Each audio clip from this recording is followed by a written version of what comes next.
ಸ್ನೇಹಿತರೆ ನಮಸ್ಕಾರ. ನಿನ್ನೆ ನಾನು ನಮ್ಮ ಕೋಲಾರದ ಒಂದು ಪ್ರತಿಷ್ಠಿತ ವಿದ್ಯಾಸಂಸ್ಥೆ ಆಗಿರ್ತಕ್ಕಂತಹ ಸೈನಿಕ್ ಪಬ್ಲಿಕ್ ಶಾಲೆಯ ಕಾರ್ಯಕ್ರಮವೊಂದಕ್ಕೆ ನಿರೂಪಕಿಯಾಗಿ ಹೋಗಿದ್ದೆ.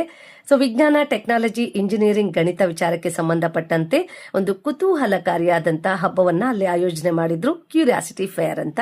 ಸೊ ಇದು ಹೆಸರಿಗೆ ತಕ್ಕಂತೆ ನಿಜಕ್ಕೂ ಅಲ್ಲಿ ಒಂದು ಕ್ಯೂರಿಯಾಸಿಟಿನೇ ಇತ್ತು. ಮಕ್ಕಳ ಬಗ್ಗೆ ಇರ್ತಕ್ಕಂಥ ಪ್ರೀತಿ ಮತ್ತು ಕಾಳಜಿಯಿಂದ ಸಂಸ್ಥೆಯ ಕಾರ್ಯದರ್ಶಿಗಳಾಗಿರ್ತಕ್ಕಂಥ ಶ್ರೀತಾ ಮುನೇಗೌಡ ಸರ್ ಅವರು, ಸುನೀತಾ ಮುನೇಗೌಡ ಅವರು ಮತ್ತು ಇಡೀ ಆಡಳಿತ ಮಂಡಳಿ ಈ ತರದೊಂದು ವಿಭಿನ್ನವಾದಂತಹ ಹಬ್ಬವನ್ನ ಆಯೋಜನೆ ಮಾಡಿದ್ರು. ಈ ಶಾಲೆಯಲ್ಲಿ LKG ಇಂದ SSLC ವರೆಗೂ ಮಕ್ಕಳು, ಪ್ರತಿಯೊಂದು ಮಗು ಕೂಡ ತನ್ನದೇ ಒಂದು ಸೃಜನಶೀಲತೆಯಿಂದ ತನ್ನಲ್ಲಿರ್ತಕ್ಕಂಥ ಒಂದು ಪ್ರತಿಭೆಯನ್ನ ಅಲ್ಲಿ ಪ್ರದರ್ಶನ ಮಾಡ್ತಿತ್ತು. ಸೊ ಈ ಒಂದು ಹಬ್ಬಕ್ಕೆ ವಿಶೇಷವಾಗಿ ಇಬ್ಬರು ಅತಿಥಿಗಳು ಸಹ ಬಂದಿದ್ರು. ಡಾಕ್ಟರ್ ವೆಂಕಟಾಚಲಪತಿ ಮತ್ತು ಖ್ಯಾತ ಪತ್ರಕರ್ತರು ಮುನಿವೆಂಕಟೇಗೌಡ ಸರ್ ಅವರು ಬಂದಿದ್ರು.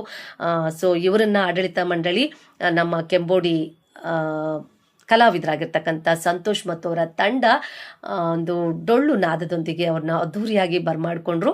ಸೊ ಅತಿಥಿಗಳು ಮತ್ತು ಪೋಷಕರು ಮಕ್ಕಳನ್ನ ಪ್ರಶ್ನೆ ಮಾಡೋ ಮುಖಾಂತರ ಒಂದು ಸಂವಾದದ ರೀತಿಯಲ್ಲಿ ಮಾತನಾಡಿಸಿ ಅವ್ರಿಗೊಂದು ಶಕ್ತಿಯನ್ನ, ಸ್ಫೂರ್ತಿಯನ್ನ ಕೊಡ್ತಿದ್ರು.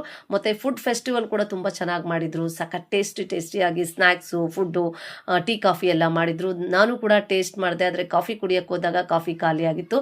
ಸೊ ಇಷ್ಟೆಲ್ಲ ಆದ್ಮೇಲೆ ನಾನು ವಾಪಸ್ ಬರ್ಬೇಕಾದ್ರೆ ನನಗೆ ಅನ್ಸಿದ್ದು, ಈ ತರದ ಹಬ್ಬಗಳು ಮಕ್ಕಳಿಗೆ ಪುಸ್ತಕದ ಪಾಠಕ್ಕೆ ಸೀಮಿತವಾಗದೆ ಅವರು ಪಠ್ಯೇತರ ಚಟುವಟಿಕೆಗಳಾಗಿ ಬದುಕಿನ ಪಾಠವನ್ನ ಇಲ್ಲಿ ಕಲಿತಾ ಇದ್ದಾರೆ ಅಂತ ಅನ್ನಿಸ್ತು.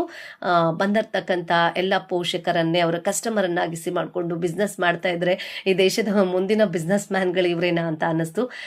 ಅಷ್ಟೊಂದು ಚೆನ್ನಾಗಿ ಹಬ್ಬ ಆಯೋಜನೆ ಮಾಡಿದ್ರು. ತುಂಬಾ ಕಲರ್ಫುಲ್ ಆಗಿತ್ತು ಹಬ್ಬ. ಸೊ ಇಂಥ ಒಂದು ಹಬ್ಬ ಮಾಡಿದ್ದಕ್ಕಾಗಿ ಮುನೇಗೌಡ ಸರ್ ಅವರಿಗೆ ಮತ್ತು ಇಡೀ ಅವರ ಆಡಳಿತ ಮಂಡಳಿಯವರಿಗೆ ನಾನು ಥ್ಯಾಂಕ್ಸ್ ಹೇಳ್ತಾ, ಇಂಥ ಒಂದು ಶಾಲೆ ನಮ್ಮ ಕೋಲಾರದ್ದು ಅನ್ನೋ ಹೆಮ್ಮೆಯಿಂದ ನಾನು ಕಾರ್ಯಕ್ರಮ ಮುಗಿಸಿ ಬಂದೆ.